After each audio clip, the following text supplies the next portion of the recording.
Well, good morning, everyone. Welcome to this webinar, meetings, creating agendas, Robert Rules of Order, and chairing. We're going to start with myself, Gerado Chavez. I am the Regional Affairs Director for Region 9. And then we have Emma McNellis. Yes, hello everyone. I'm Emma McNellis, and I am the Regional Affairs Director for Region 5. And then Kelly. Hi, my name is Kelly. I'm from Pasadena City College, and I'm the Regional Affairs Director for Region 7. Awesome. Okay, Director All right. McNellis, take it away. All right, so I'm going to go ahead and get started. We're going to start off with a few slides on how to be an effective chair for your meetings. So we're going to start off with the importance of confidence. So this is so important to being an effective chair, especially for myself. I've seen what it's like being a non-confident and confident chair throughout my experience as a student leader. So it is so important to be confident as a chair because it really helps you earn the respect of your members, and it helps show them that you're a strong, knowledgeable, confident leader for them, right? And also something to keep in mind that I know I've experienced, like I said, the first meeting you chair versus like the 10th meeting you chair, there are going to be some serious differences in levels of confidence, right? And you have to be aware of that. First meeting that I chaired, I literally had a script to follow so that I could feel confident in what I was doing.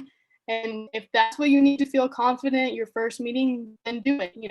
Just make sure you come prepared and you have something that's going to give you that confidence that you need. However, once you reach like your 5th or 10th meeting, you're going to start realizing that confidence comes more naturally and you don't really need something like a script anymore. And like I said, it's just crucial to have this confidence and to exert this confidence as a chair. Next up, speaking clearly. This is another crucial point to being an effective chair. And you have to be articulate, and you really have to, enunciate your words so that people are really understanding everything that you're talking about. And I know this is another really crucial point to bring up, especially now that most meetings are on Zoom. Something to keep in mind is that sometimes you could be speaking as clearly as possible. However, things could come in the way of people understanding you, such as Wi-Fi issues on your end or their end, right? So there's just something to keep in mind that usually almost all the time, whether in person or on Zoom, after any like large portion of people talking, you want to ask if everyone understood. You want to ask if there's any questions. You want to ask if there's any clarifications that anyone needs regarding what was just discussed. And then next up, being on time. I am personally a firm believer that being early is on time and being on time is late, right? It's just the truth that being on time to all of your own events, especially as chair, it shows respect for your fellow members. It shows that you're taking your job seriously and you're not just putting it off, right? I'd almost even recommend coming early just to have a chance for anyone who has questions, anyone who has something to ask you about the agenda, something to ask about anything going on, they have that opportunity to do so before the meeting officially starts. And then second to last, make sure you're familiar with the items on the agenda. So obviously as chair, you make the agenda. So your members are going to expect you to know what you're talking about, right? If you made that agenda, if you put that agenda item on the agenda, you should know why you put it there and what you want to do and what your expectations are with that item. And so ways to make sure you're familiar are to, number one, just make sure you prepare beforehand, right? Go through all of the agenda items that you put on your agenda before your meeting and make sure that you are ready and prepared to speak on that topic, and maybe think of what kind of action you'd like to be taken as well.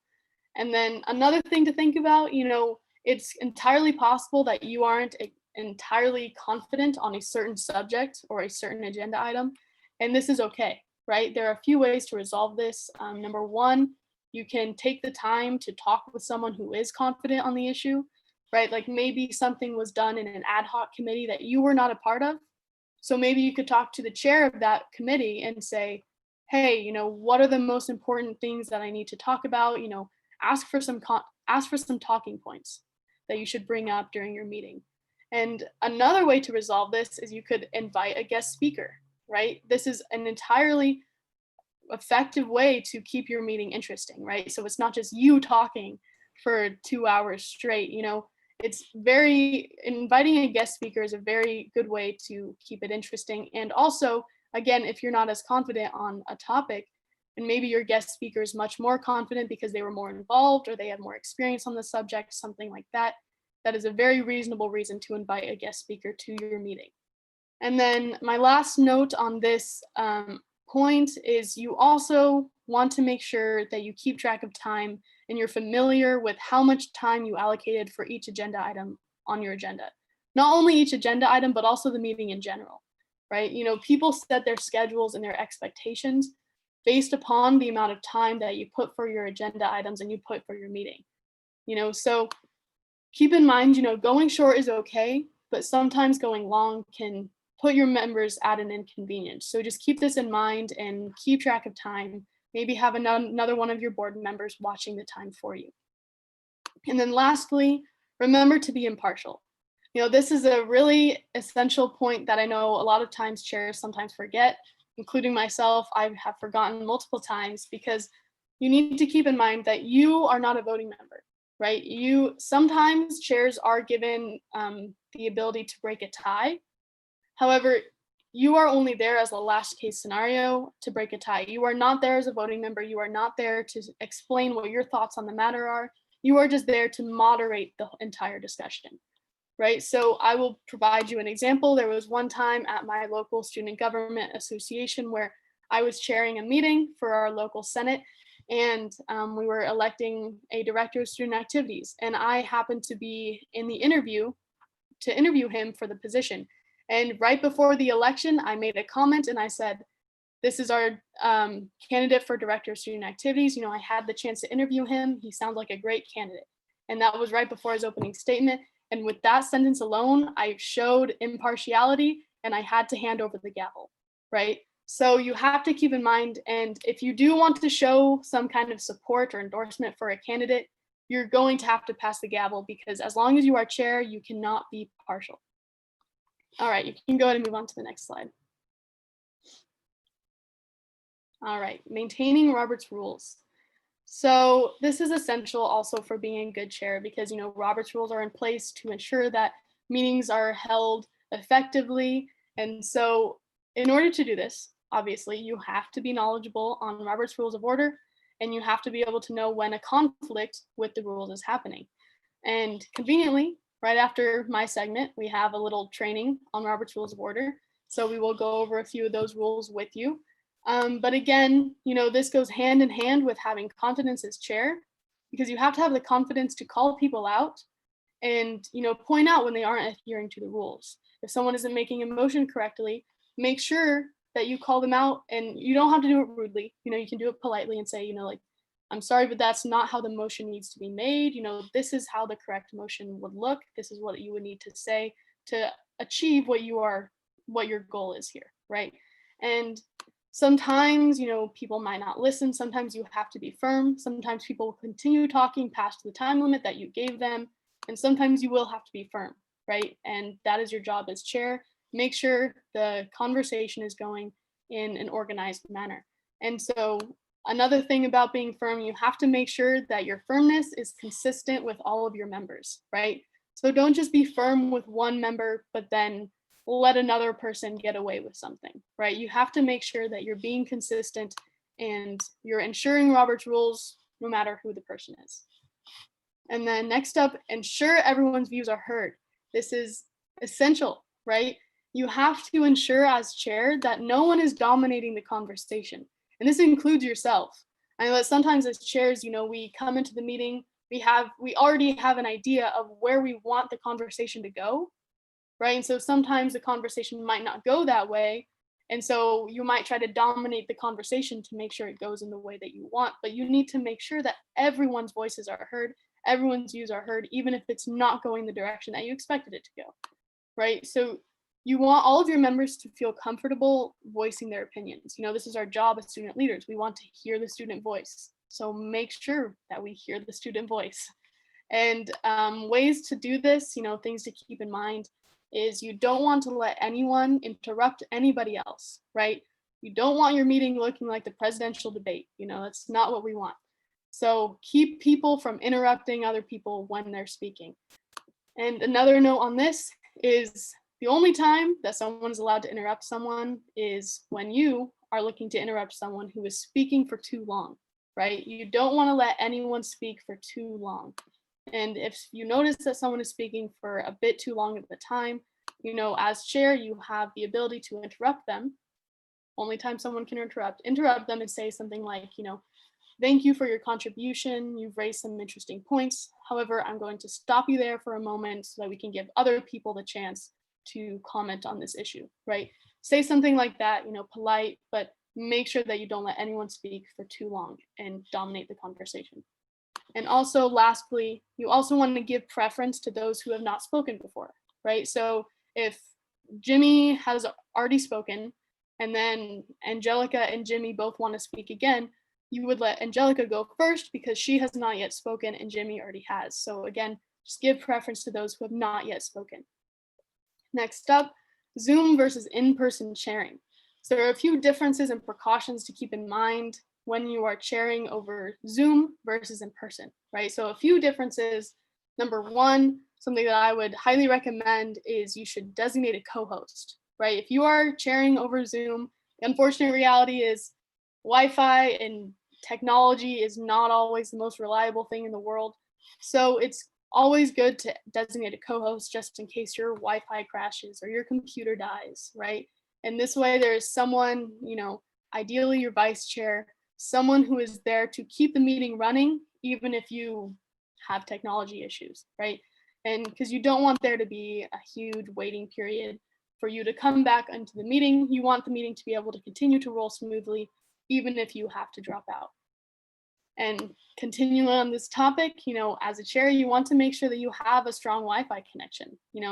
Unfortunately, like I said, that's just the reality of Zoom chairing, is you have to make sure that you have a strong Wi-Fi connection. I know for myself, I live with my mom and my sister, and there are times, my mom is a teacher, my sister is an 8th grade student.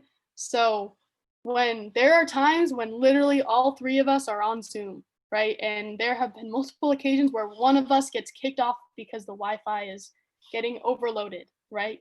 And so what I try to do when I know I am chairing a meeting is I tend to make the times later in the night where I know my sister and my mom will not be on Zoom, right? So that we won't have that kind of Wi-Fi conflict, and sit closer to the router if you need to, just keep in mind that as chair, it's okay if you have a technology issue, but you want to try to avoid them as much as you can. And then another difference is, I'm sure we've all noticed there's more likely to be more activity and participation during an in-person meeting versus a Zoom meeting, right? So when you're chairing a Zoom meeting, you want to ensure that there is still discussion in your meetings, right? You don't want to just let it slide, because I know it can get really easy, I have a problem with this as well. Sometimes you just get used to, turning your camera off, muting yourself, and just kind of listening to the conversation go by, right?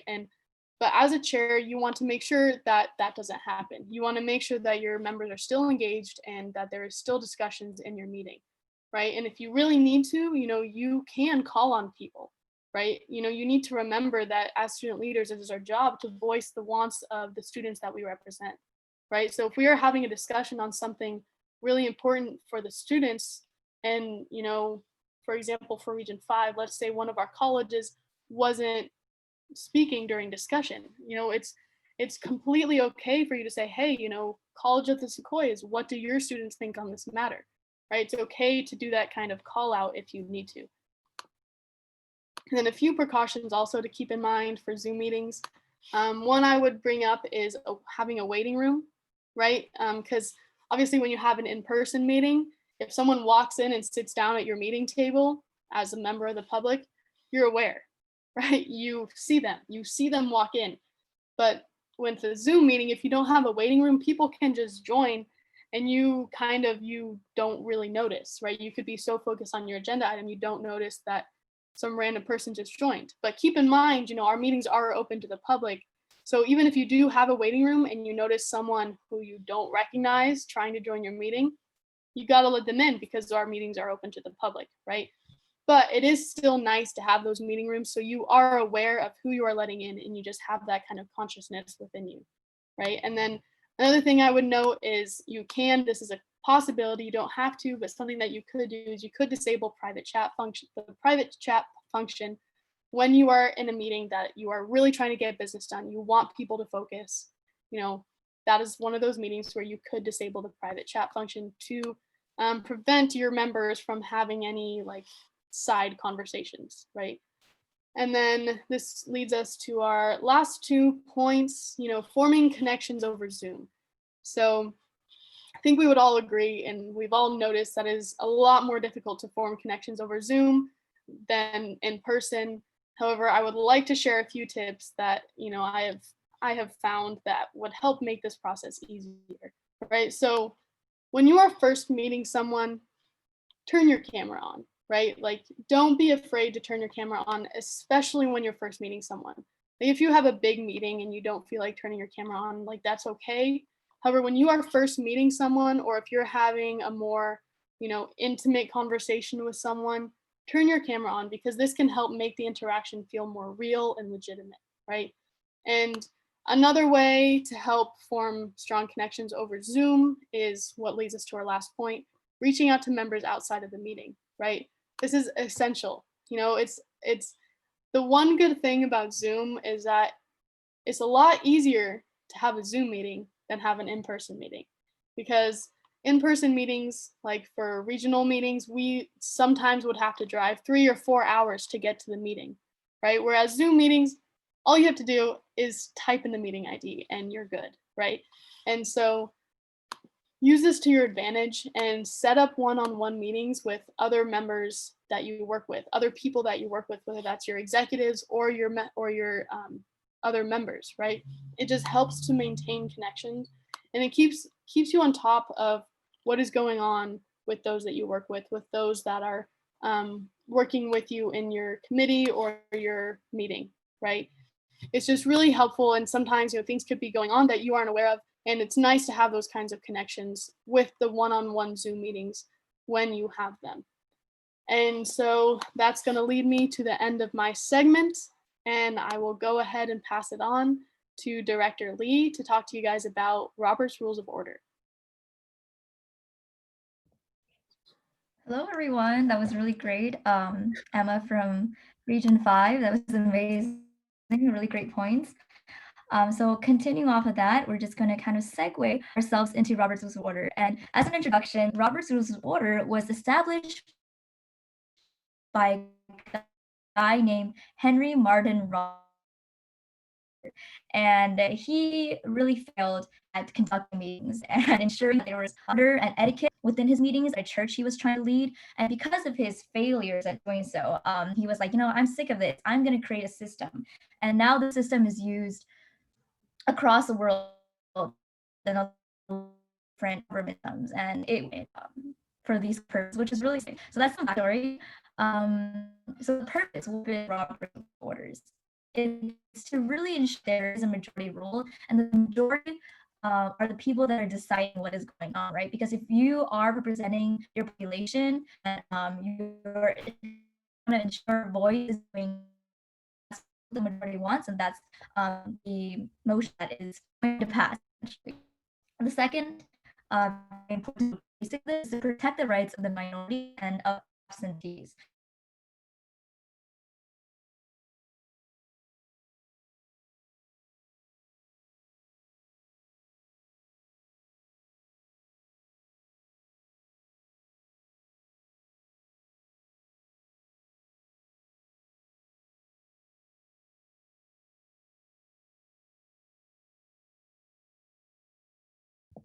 Oh, okay, we cut out a bit, but I am back. I'm sorry about that. Yeah, I think it was my Wi-Fi.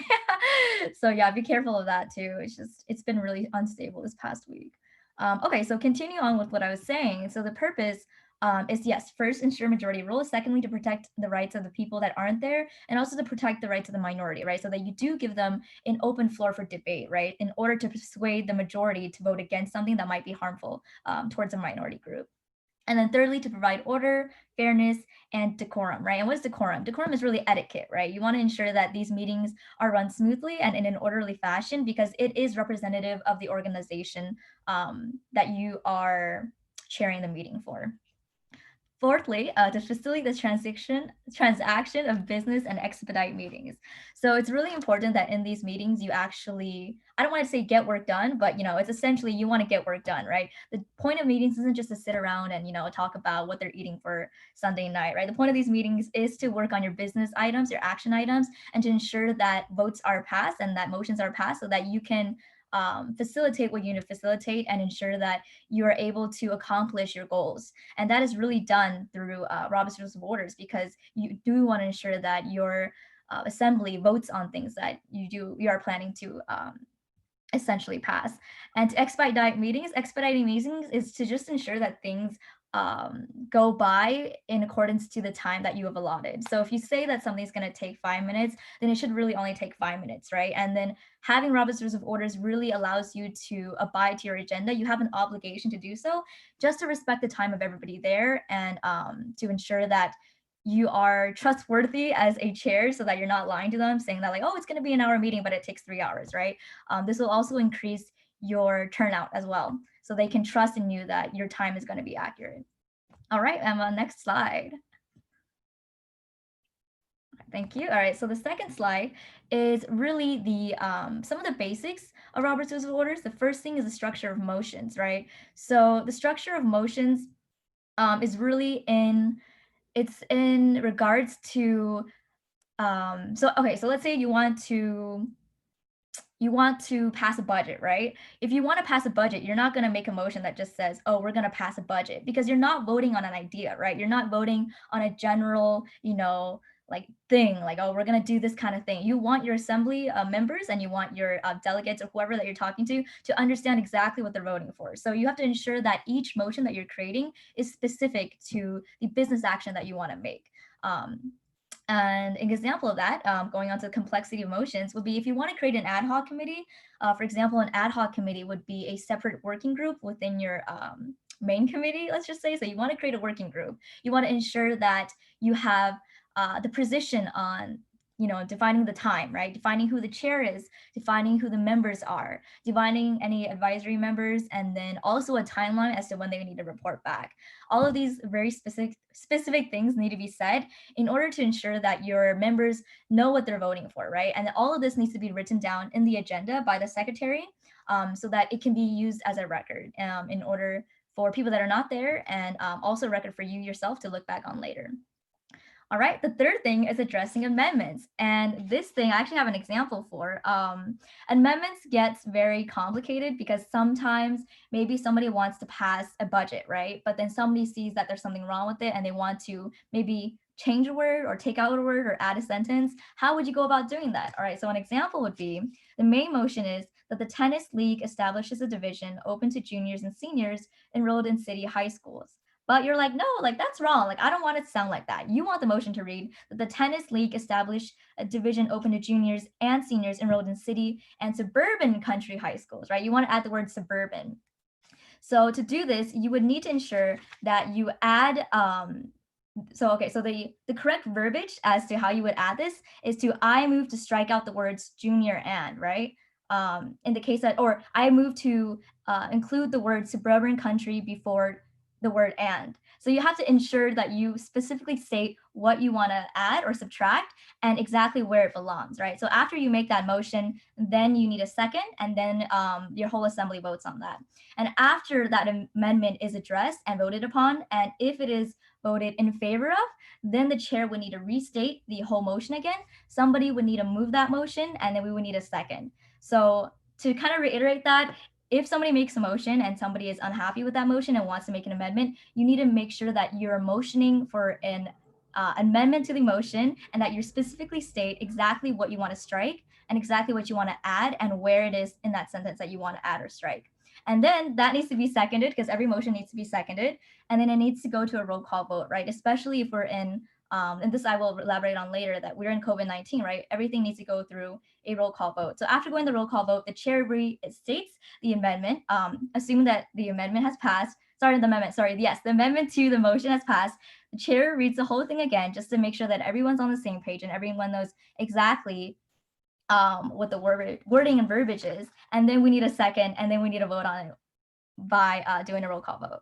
I know that's a little bit complicated. We can ask questions on that later, but essentially when you're making amendments, you need to ensure that you state specifically what you want to change, because if not, it is not a valid form of amendment. And then, okay, next I want to move on to the proper usage of I move versus I motion. So a lot of people get these two confused, and I can understand why, because they seem like they would be the same thing, right? Like we want to get something done, right? So I'm going to move it, I'm going to motion. It sounds very similar, but one of them is incorrect. And it really has to do with grammar, but also in the sense of, so like I move, right? I move something, it's an action verb. So this is something that's legitimately going to get your motion on the table. If you say I motion, it's just like the same as me saying like I book, right? I laptop, right? It doesn't make sense because it's a noun, it's not a verb. So ensure that every time you want to make a motion, you move the motion, right? I move, and not to say I motion, because it is invalid. All right, and then thirdly, COVID-19 and Robert's Rules of Orders. So because of COVID-19, we do need to go by a roll call vote, right? So everyone in your meeting, everyone needs to vote on the motion that has been mentioned and then seconded. This is to ensure that everyone is kind of present, because before, when maybe we aren't in Robert's Rules of Order, this might not have been applicable, but now because we are doing Zoom sessions, you need to ensure that everyone is accounted for. And roll call votes can be done with a hand raise, or a lot of people have their cameras off. It's usually also done by voice. So both of those are legitimate methods to ensuring that you do that roll call vote. All right, are there any questions on this slide specifically before we move on?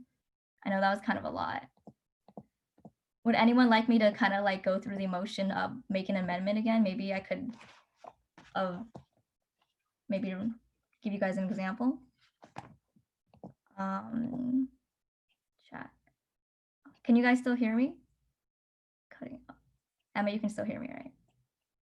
Yeah, we can hear you. Okay, great. Sorry. Okay, that's perfect. Okay, if there are no questions on the amendments, then I hope that was clear enough. Oh, we can move on to the next slide. Oh, okay. What about a majority vote without going through a roll call vote? So I think because of COVID-19, they did make a new rule that if you are doing Zoom sessions online, you would need to go through a roll call vote every time. Yeah, exactly. And we can go through also who decides a question, right? I think that might also clarify maybe your question as to, you know, when do you decide on with majority, right? Like when can we decide on a motion with only a 2/3 vote? Does that kind of answer it? All right, so the next thing, thank you, Jen. The next thing is full and free discussion of every motion is a right. So everybody as a member of your committee or whatever meeting that you're chairing has a right to a full and free discussion, right? So it's not something that we're giving them like, oh yeah, you can talk. They have that right.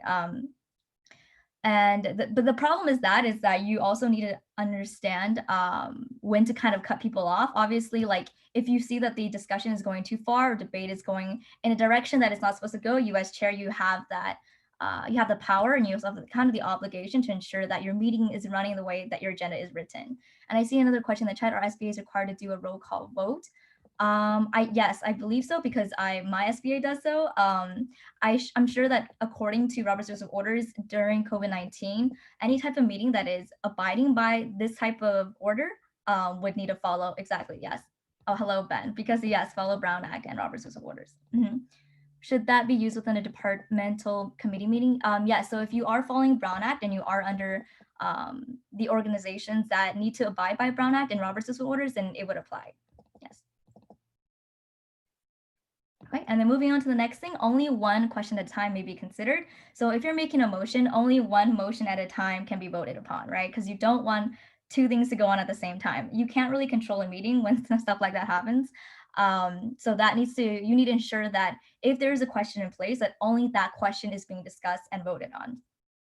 In addition, only one person at a time may have the floor, because how, you know, crazy and hectic would it get if 4 people are talking at the same time, right? So that's exactly why you would need, also I was supposed to add this as a like little dot, but I didn't, but I will mention it now, that everybody needs recognition from the chair, right? So to get recognition, you just have to say chair, right? Just say like chair, and the chair, usually they'll recognize you. I mean, I don't really see an instance where they won't unless they do have to get through an agenda item, but because you do have full and free discussion, you would be recognized in that sense.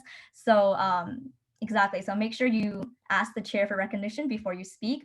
Otherwise, it is a point of order because we do want to ensure that only one person at a time is speaking. So moving on to who decides a question.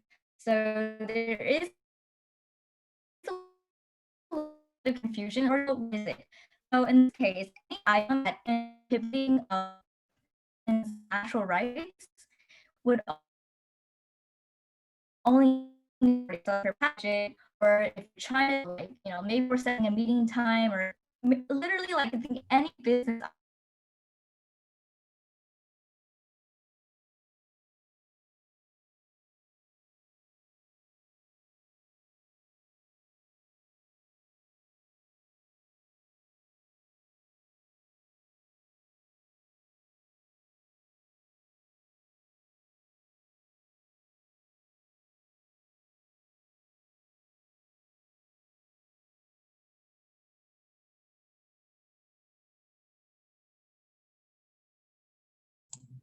All right, I think that we did lose her.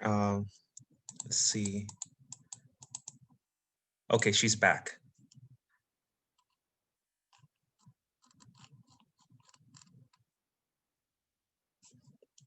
Oh, I'm back. I'm so sorry. My internet's just been terrible. Can you hear me? Kind of hear me? Yes, Okay. I can hear you. Okay. That's perfect. Yeah. Thank you so much. Thank you. We will get through this. I swear, I will, if it cuts out again, I will cry and tear. Okay, anyway, on to, yes, can you hear me? Am I cutting out? Yeah, you just sound like very intense and robot-y, and maybe is your camera on? Your camera on. Yeah, turn your camera on, Kelly, so maybe that your face that way it is- could work. Okay, I hope Yeah, that's there you go. better. Try that. Yeah, you sound better now.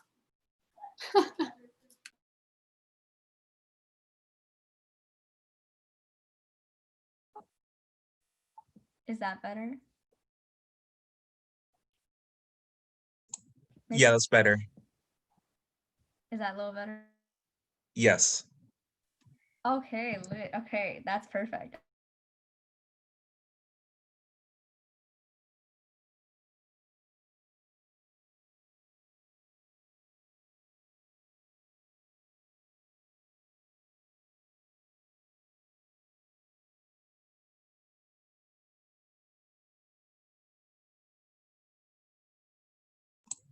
Kelly, we can't hear you.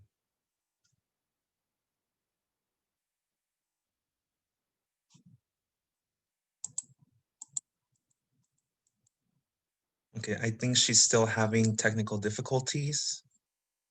Let's see.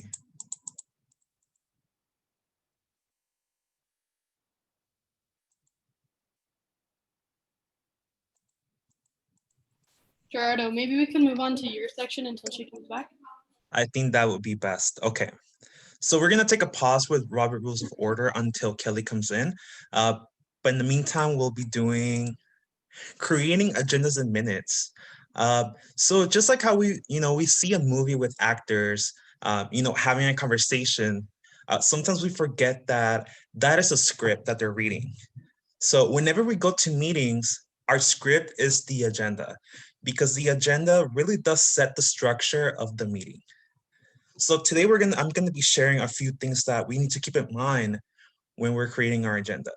So the number one thing is communicate with your fellow students and student leaders to determine agenda items. This could be simply, reaching out to your members and asking them like, hey, what is it that you want to talk about in this meeting? Because if you're a chair of a meeting, you need to keep in mind that the meeting is not for you. The meeting is a place for your members to discuss any matter. So an email or a text, like, hey, we're having a meeting this day. Do you want to talk about this? Or is there something in your mind that you want to discuss? Or is there something going on campus that you think that we should be discussing? And number two, make sure everything is ordered correctly. So whenever you look at the agenda, we start with call to order. That is the number one thing that should be on the agenda. That should be the first thing, because you can't do business without the chair calling the meeting to order. So it should be, call to order, then take a roll call, because you need to establish quorum. And then you can do adoption of the agenda, approval of the minutes, public comments, we'll talk about later, and then so on. Organization is key. Whenever you're creating your agenda, whether you are the one in your SBA that's creating the agenda, or you have someone else, one of the things that we should look in the on the agenda is that it is organized. And when I'm saying organized, is that it looks presentable. So something that we should refrain from doing is using cursive fonts. Personally, I like, if you're using Google Docs, personally, I like using the font Proxima Nova, because it's very clean, very modern, and it's legible. Because I don't think we want, members to, look at the agenda and then they can't read the font, or, everything is out of place. Another thing that we should also keep in mind is that, the Zoom meeting link should be on the agenda, as well as, the meeting date and time. That should be very distinguishable. That should be clear, so that way there's no confusion. Because it's happened in the past where, members say like, oh, I didn't see the time, or I didn't see the Zoom. But whenever we're creating the agendas, just keep in mind to, highlight that part.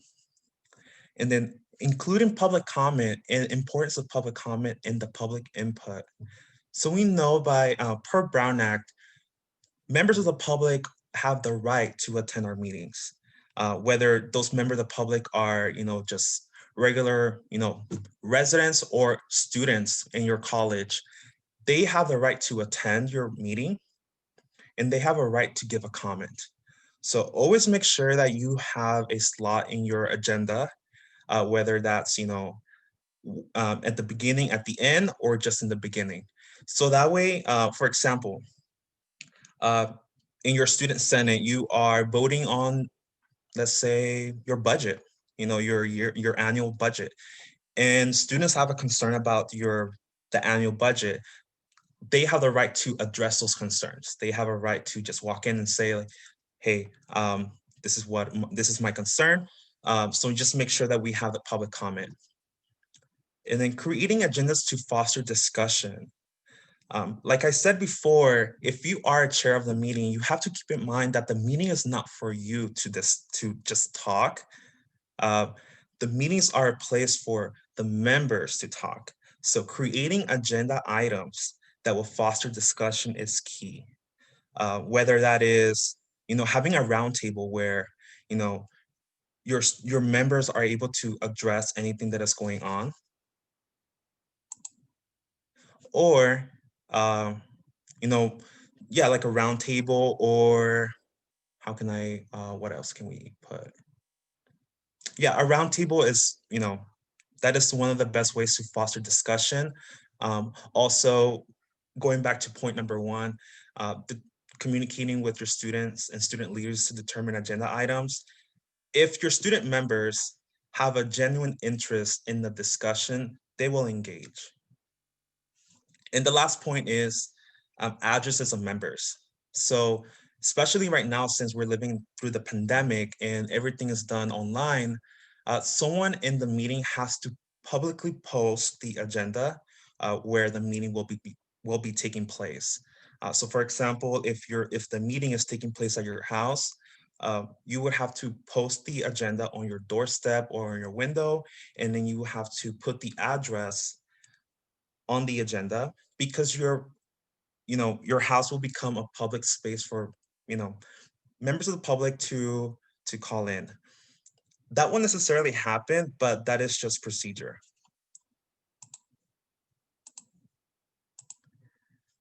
All right. Creating the minutes. I love minutes. That is where I started my, my journey in student leadership because I was a secretary for my SBA. So it took me a long time to learn how to properly take minutes because I believe that this is something that is not necessarily talked about that as much as, Brown Act or Robert Rules of Order. But when we're writing our minutes, whether that is yourself or you are assigning the secretary or vice chair, we have to keep in mind that the minutes should only reflect the actions that are taken in the meeting. So only motions. We should stay away from, writing discussions. Meeting minutes should not look like court transcripts where person A said this, person B said this, person C disagreed. That is not the point of the minutes.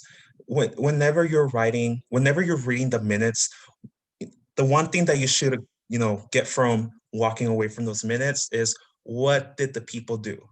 What actions were taken? What decisions were taken?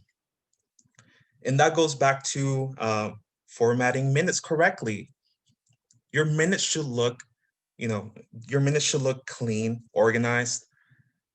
They shouldn't look like everything is out of place, or you want to make sure that the minutes are legible, they are presentable.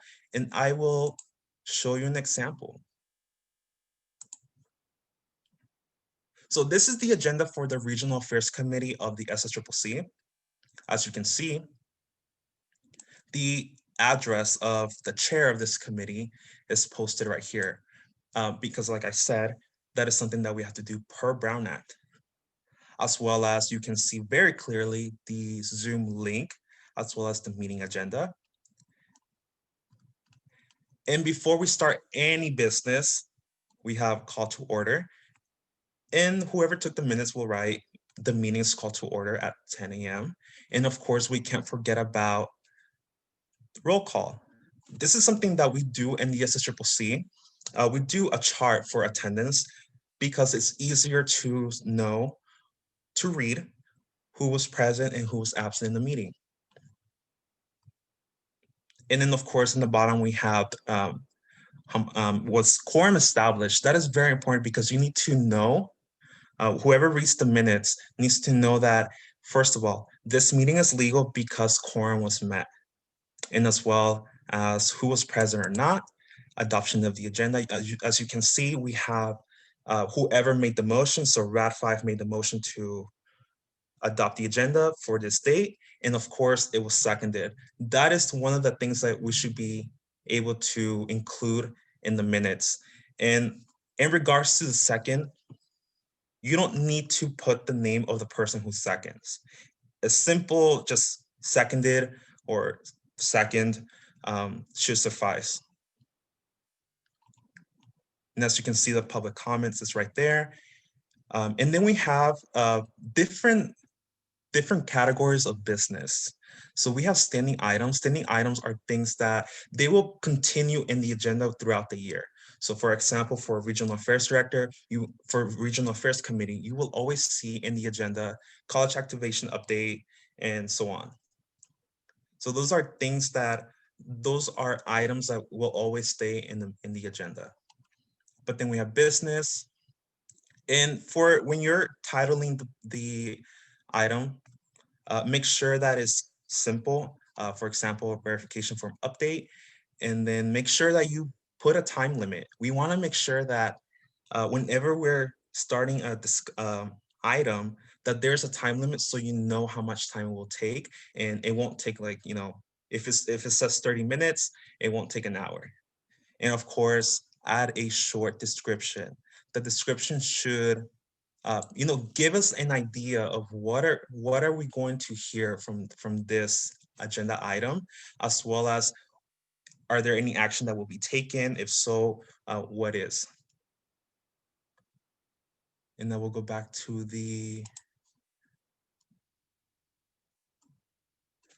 in the minutes.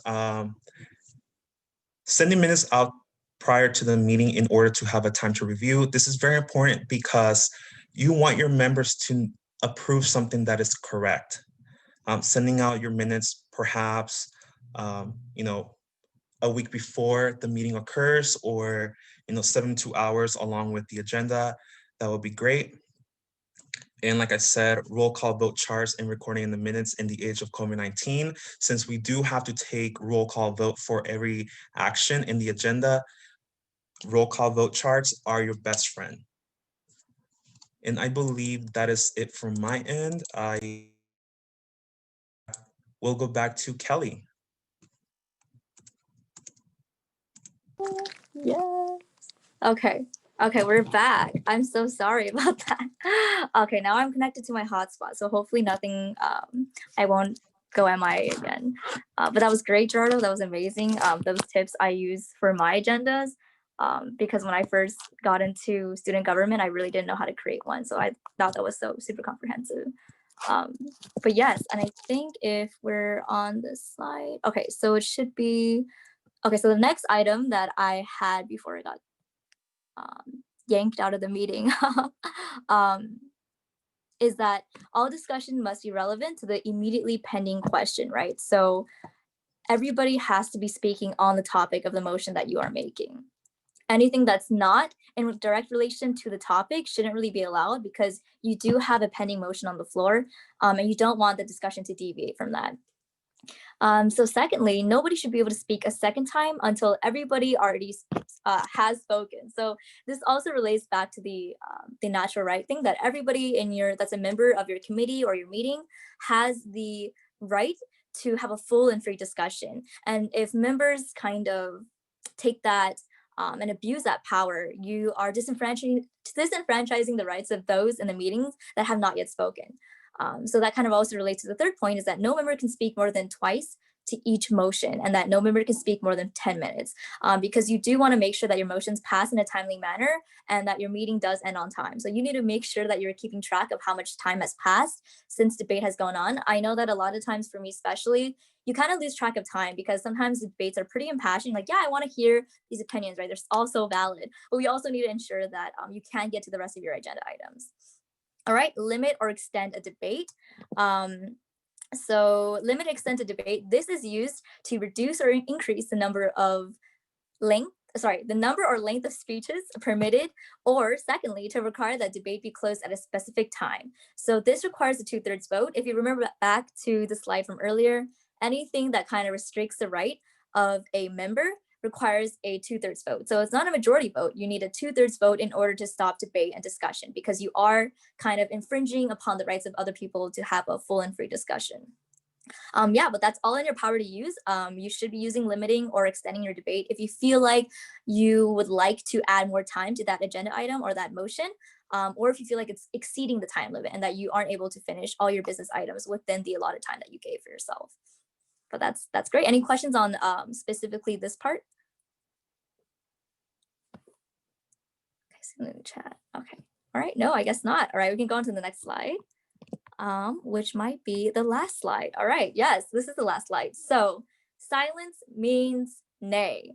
Silence means no consent, right? So this is especially important due to COVID-19. Now that we move to a virtual format, before, silence actually meant yes, like, silence means that you agreed to it, right? But that was only applicable to in-person meetings. And now that we're online, it has changed. And if they aren't answering, it is kind of assumed that they might not actually be present. Maybe their connection is lost. Maybe they stepped out for a while, because you can't see them in person, right?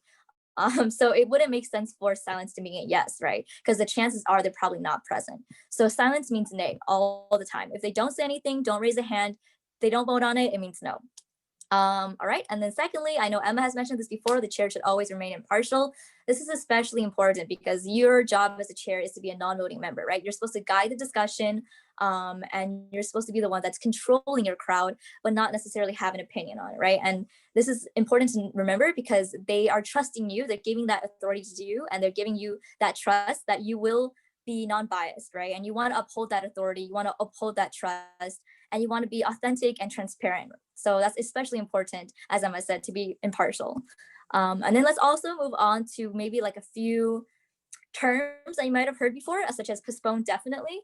So this means to postpone postpone to a certain time. And there are certain rules to this. You can't postpone it to like next year or like 2 years from now, unless you have your next meeting 2 years from now. So the time allotted for you to actually postpone something is within this meeting until the next scheduled meeting.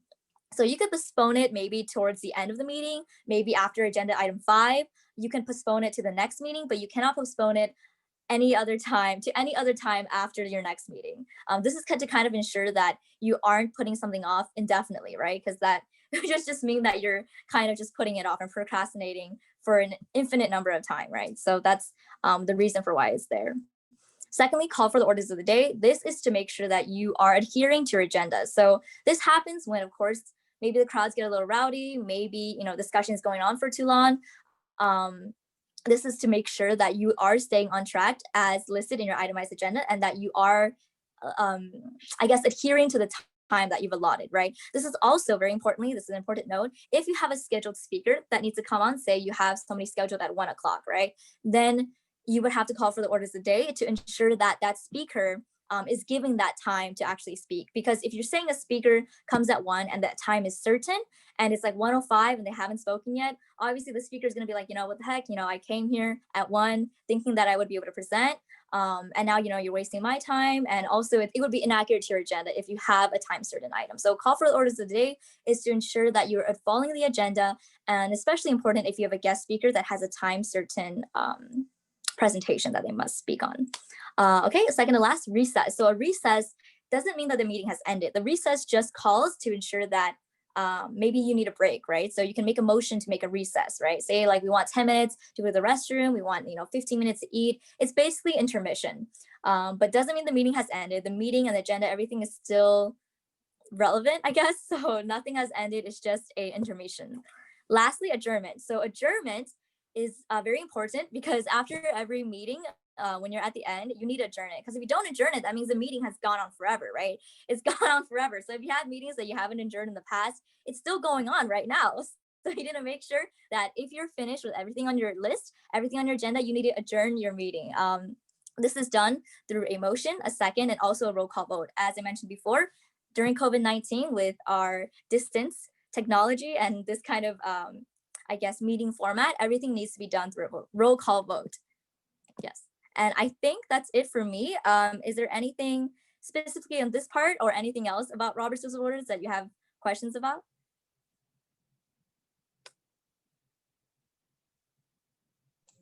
We will now open the floor for any questions that anyone has. You can either just speak up or you can use the chat.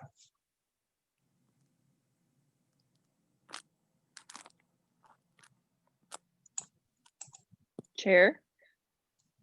Yes? So I have a question, and it pertains mostly to, there's a lot of different procedural things that I think for some student body associations may be very new. And I think one of those things that pops up is a motion to adjourn and roll call votes and stuff like that. So if student body associations are just getting used to using these proper procedures, especially the ones that kind of changed due to COVID-19 and all that, what are some of the consequences if they fail to follow those guidelines during their meetings? Like what could be done to them?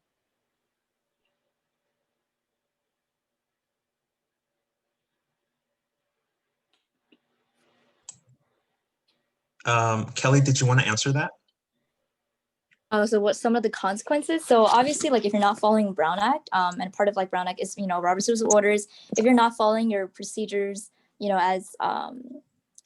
as state or government requires, you can be, if somebody notices, I mean, it's not like you want to run the risk of somebody noticing, you're assuming that somebody will be there and will point it out. You can actually be like subpoenaed to court, right? So that means like all your documentations, all your text messages, might be used in a court, right? To ensure that you're not infringing on any rights or you're not doing anything scandalous or fishy. So you run that risk of being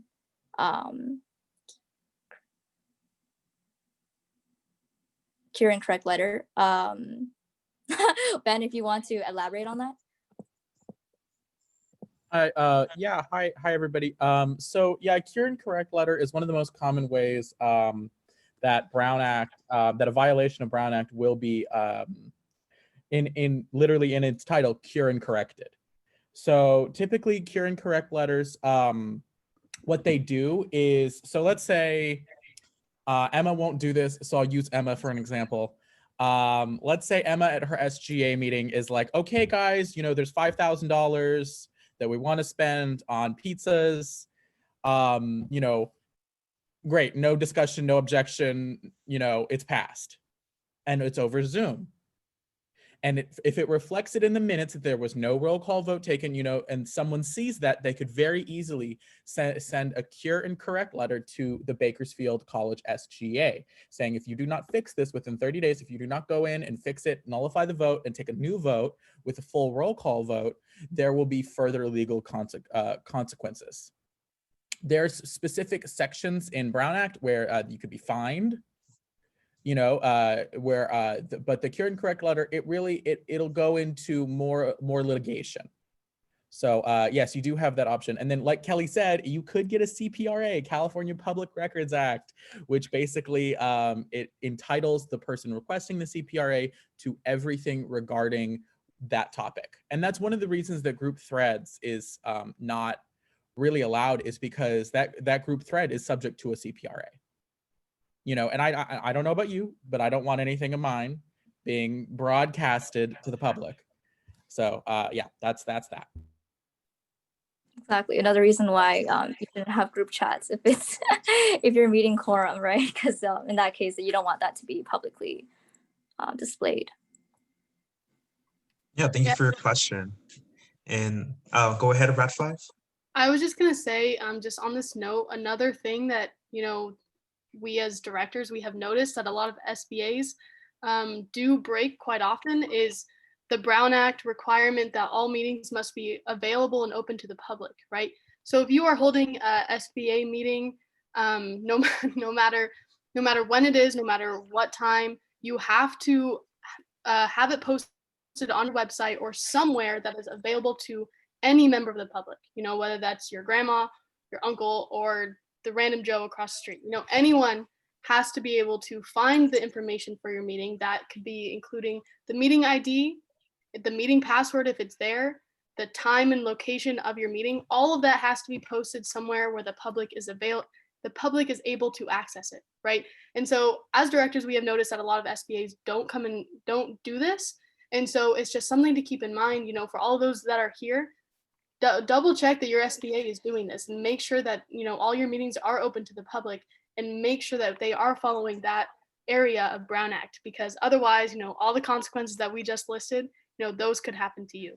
So yeah, just something I wanted to add to that. Thank you, Brad 5. And we also wanted to add something really quick. Yeah, but we do have a question. Oh, you can go ahead and ask your question.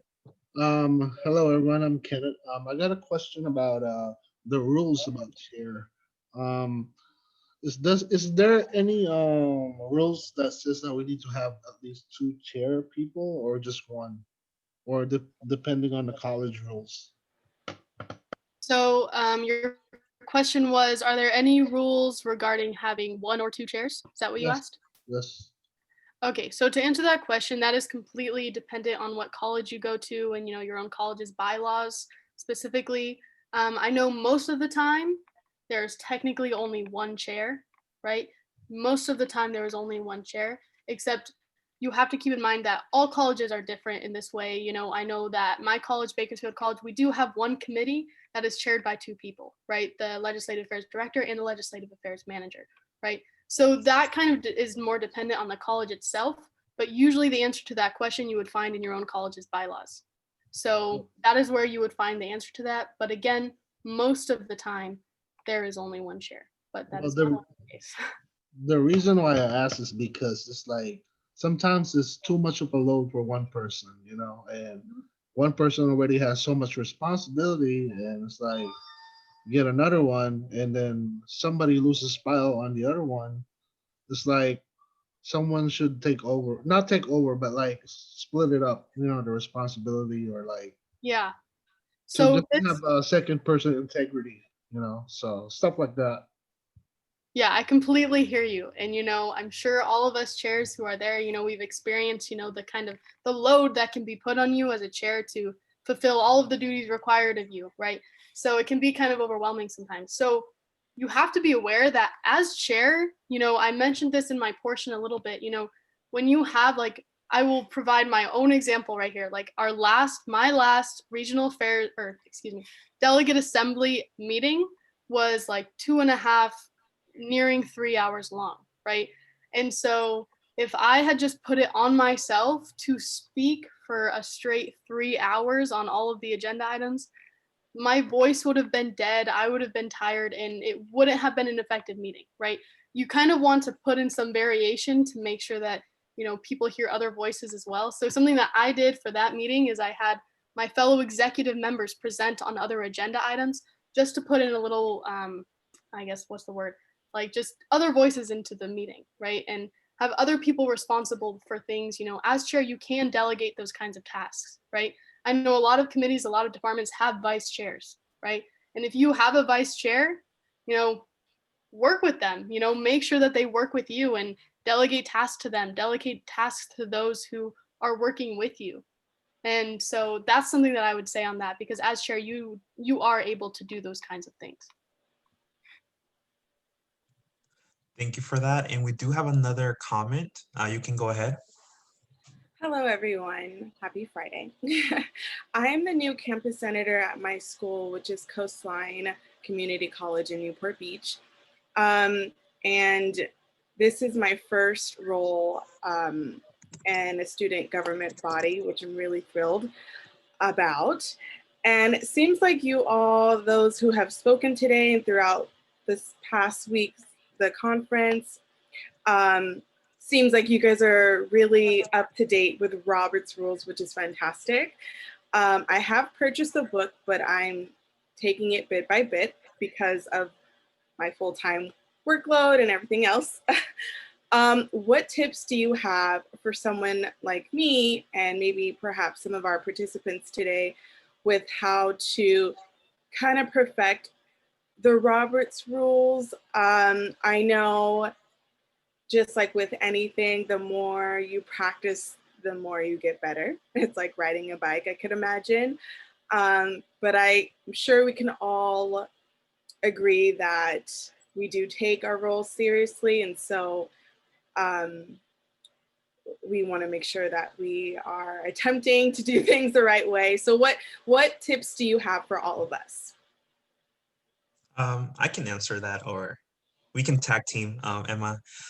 First of all, just the fact that you took a step to come into this webinar, that is awesome, because that just shows that you want to learn how to properly, be in the meeting, and then use Robert Rules of Order. But one of the things that I would recommend is just, look at cheat sheets, understand what each motion will do, and as well as, apply it when you go to the meetings. Don't be shy to make motions. Always be the first one to make a motion. Don't be afraid to use calling for the orders of the day, because that is how you build your confidence within Robert Rules of Order. Like, I completely understand, because this is my second year of student leadership. Like, I'm still learning how to chair a meeting, but definitely, you bought the book, read it, and I'm pretty sure that you will get there. Thank you. Emma, did you want to add anything else? Yeah, I'll add a few things. So I will say, so there are a few, cheat sheets out there that I guess you could call cheat sheets. But if you bought the book, did you get, just a quick question, did you get the newly revised 12th edition? Or yeah, Robert's Rules of Order? No, I wish I had it with me this week. It's the nice, like the nude face. I know the new edition was like yellow and red, if you will. And I was really impatient. I didn't want to buy it on Amazon. I just went to Barnes and Noble, but I'm a book fanatic. I have the same book 3 times over because I'm weird like that. So I will probably get the newest edition anyway. But I just had to buy something very quickly because I just wanted to have something as my ASG meetings were happening. So So on that note, I would highly recommend getting the newest version because a few things have changed. So you just want to make sure you're following the newest version, which is the 12th edition. So write that down. Okay. And then another thing that I would note is also there is a book on Amazon. You said that you saw one in Barnes & Noble that was yellow and blue. That sounds like the one I'm talking about, but it's basically Robert's Rules of Order in brief, Mhm. right? So I know Gerardo, I know you have this book. I do have it. I know a lot of us have this book. It's like essential because I'm sure you've noticed that the actual Robert's Rules of Order book is like this thick, which is like insanity. Like who has the time to actually read all that? So Yeah. it's really nice to get the smaller version. And Gerardo, maybe while I'm talking, if you could find like the link for that on Amazon so people could see Yeah, what it I will definitely look for it. Yeah, the in brief edition is awesome because it's only 200 pages rather than the original book is 600 pages.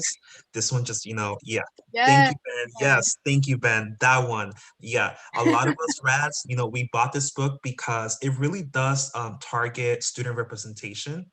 Mhm. So delegates, and then what is your role as a representative? So I definitely recommend getting that one. If I don't know, Ben, can you put in the link from Amazon or the name? Yeah, Yeah. let me track it down. All right, thanks. All right. Appreciate it.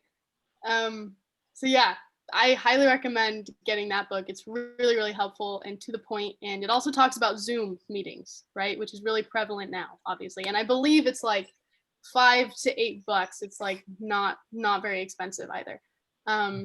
We do have And one more question from oh, Adria Anderson Kelly. Do you have a suggested website to find Robert Rules tips or cheat sheet for people unfamiliar to meeting etiquette? So we just did talk about the in brief book that Ben did show in the camera. But if you search, Robert Rules cheat sheet, I'm pretty sure that you will find a few. That is a chart, and it just tells you which motion it is, and also is it debatable? Can you interrupt? What kind of vote it requires? Is it a majority vote or a 2/3 vote? oh, and Julie Adams just put a parliamentary motions guide cheat sheet in the chat as well. Thank you very much. Okay. Yeah, that's awesome. Yeah, we have another question from Jen. Chair, when will each of the voting forms be used? Can you please elaborate on that question, please? Yes, I can. Can you guys hear me? Yes. Yeah. Okay, I apologize if I sound kind of like under the weather. So I hope there's someone from Sac City that can also speak to this. I see that Alex, and maybe we can tag team on this question, but our student associated, or excuse me, our student body, so we have done the roll call vote previously when we first were getting back into session, but more recently, what we have done is that we haven't done a roll call vote. I don't recall the name of this type of voting procedure, but we didn't. Jen, hi. Yes, hi, Alex. Sorry. I'm Alex, Alexandra Diamont. I'm on the same student senate as Jen. And I think there's a couple other people from our student associated council on this Zoom as well. But what Jen is like referring to is that our president just appointed people. Mm-hmm.